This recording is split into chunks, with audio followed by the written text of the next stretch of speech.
Ladies and gentlemen, let's go and see who the richest and who the poorest representatives of Pakistan are. हमारे मुल्क के कौन से leader अमीर हैं और कौन से गरीब.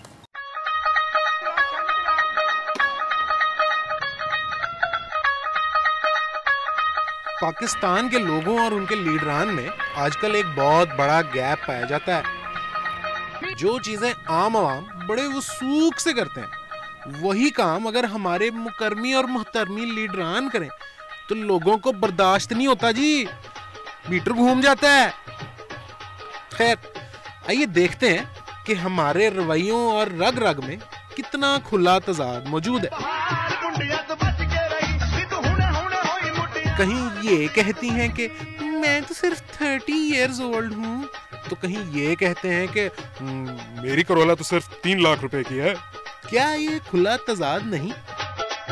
कीमत तो 6-7 लाख है, पुरानी है. जब मैंने खरीदी थी उस वक्त 9 लाख की थी गाड़ी, अब इसकी वैल्यू 11 लाख तक की पड़ी. हमारे एक मिनिस्टर साहब हैं जो कहते हैं कि मेरी 2004 करोला 3 लाख रुपए की है. क्या बायर हूं उनका, उनकी सारी जो स्टॉक लॉट है मुझे भेज दे. वो मैं 4 लाख के. नवीद कमर साहब, आपके लिए बायर मौजूद है. जो टोटल लॉस गाड़ियाँ भी जाती हैं इंश्योरेंस में भी, वो भी बिड पे बिकती हैं, तो शायद वो इस प्राइस की गाड़ी हो तो हो. मिनिस्टर साहब में कुछ भी कह सकते हैं.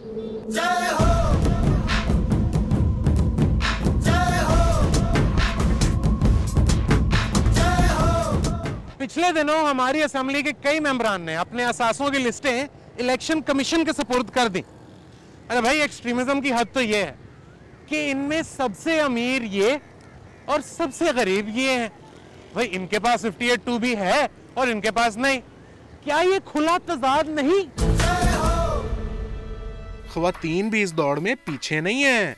रेजिग्नेशन से शोहरत पाने वाली शरी रहमान के एसेट्स कुल मिलाकर 250 मिलियन रुपयों के करीब बनते हैं. जनाब हुसैन हक्कानी और बेगम फरानाज इस्फहानी की कुल दौलत चूंकि डॉलरों में गिनी जाती है, इसीलिए ज्यादा लगती है.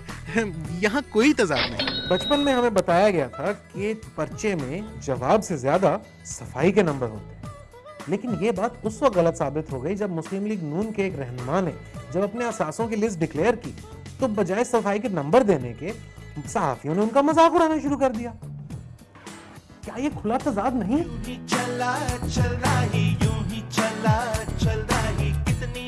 अब आपको ये तो पता है कि अगर बच्चा पर्चा खाली छोड़ के आ जाए तो उसके साथ क्या होता है?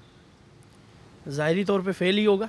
उसने ज़ाहिर हल नहीं करा पेपर, तो जाहिर सी बात है उसको मार्क्स किस चीज़ के मिलेंगे.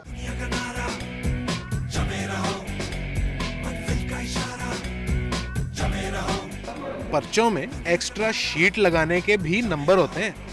बेशक उस पर कुछ ना लिखें या फिर नूर जहां के गाने ही कलम बंद कर दें, आखिर मैट्रिक के पर्चे कौन पढ़ता है? इनको तो सिर्फ तोलते हैं.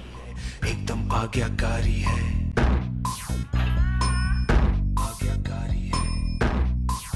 लेकिन जब पीएमएलएफ की रीना कुमारी ने अपने असासों की डिटेल्स के साथ एक्स्ट्रा शीट लगाई तो उन्हें इलेक्शन कमीशन ने सप्ली दे दी.